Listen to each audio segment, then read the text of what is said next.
In a village in North India called Narwal, first week of July, after a day filled with hot winds and heavy humidity, the night felt unusually strange. By evening, the electricity went out. The villagers were used to darkness. But that night, the darkness felt like it was hiding something. There goes the power again. At this point, we are more used to it leaving than staying. Forget all that. Where is Uncle Raghunath? I can't even sleep without hearing his stories. From a distance, the sound of a wooden stick tapping the ground echoed slowly, and through the shadows appeared Uncle Raghunath. Old, but with sharp eyes, as if he knew the truth behind every shadow.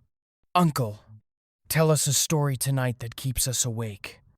Uncle Raghunath smiled, took a deep breath, and said, "This happened around 20 years ago. I was returning from the city when suddenly the weather changed. Dark black clouds, terrifying rain, and the road looked like it disappeared into a jungle. I stopped beneath an old shelter. I waited for the rain to stop and prayed to God. Oh God, just show me the way home." Suddenly the rain stopped, but the road was filled with mud and flowing water. Then I heard a voice. "Sir, how long will you stay drenched like this? My house is nearby. Come with me." The man's face was wet. His clothes were soaked, but there was a strange warmth in his voice. I hesitated, but I followed him. The house stood alone, surrounded by trees. The moment I stepped inside, I sensed a strange smell. A lantern hung on the wall, but even with the strong wind, its flame did not flicker at all. I asked him, "Who else lives here?" He replied, "My wife is inside." Then a woman appeared. She was covered completely with a veil. She said something softly, but I could not hear it. And then she walked away. I was about to sit down, when suddenly my eyes fell on a corner of the room. It looked like someone was hanging from a noose. No sound came out of my mouth. I froze. The man walked closer. "Sir, what happened?" With trembling lips, I said, "There's something hanging over there." He looked and calmly replied, "That's nothing, sir. It's just an old coat. You must be tired."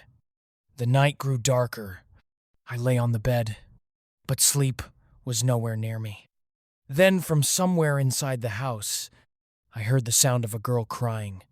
Soft, broken breaths, one after another. I sat up in fear. I saw the man sitting in the veranda, head lowered, smiling quietly. I asked him, "Why haven't you slept yet?" He replied, "I couldn't sleep, sir. If you want, I can tell you a story." He began speaking. There was once a very ordinary man. Nothing special about his face. Nothing special about his fate. No one wanted to marry him. But one day, somehow, a very beautiful woman became his wife. The villagers were jealous. They laughed and said, "Look at his luck." Then one day, the man went to the city. But after a short while, he returned. Maybe his heart felt restless, but what he saw shook his soul. His wife was with another man. He did not scream. He quietly walked inside, and in rage, he slit his wife's throat. The boy who was with her, he hanged him from a noose. And then, he poisoned himself and died too. But people say his soul never left that place. Restless, unfinished, repeating the same story again and again. I remained silent. My breathing felt frozen. I could not ask anything. Morning slowly arrived. I packed my things and said I should leave now. No answer came. Not the man's voice. Not his wife's. I knocked on the door. Nothing. So I stepped outside. Halfway down the road, I remembered my bag was still inside. I turned back, but where the house had stood that night, there was nothing. Only broken walls. thorny bushes, and dried blood stains on the ground. I stood there shocked. Then I saw the shadow of that same woman. She slowly walked toward me. My bag was in her hand. I asked, "Who are you?" Her veil lifted, and the face I saw, rotten flesh, blood dripping from her eyes, her throat half cut, foam coming out from her lips. She said nothing. She only stared at me and smiled. I collapsed unconscious right there. When I regained consciousness, I ran straight back to the village. To this day, I still don't know what that was. But one thing is certain. The story that man told me was his own story. Maybe that house never even existed. Maybe I spent the whole night lying outside those ruins. But to me, it felt like I was inside.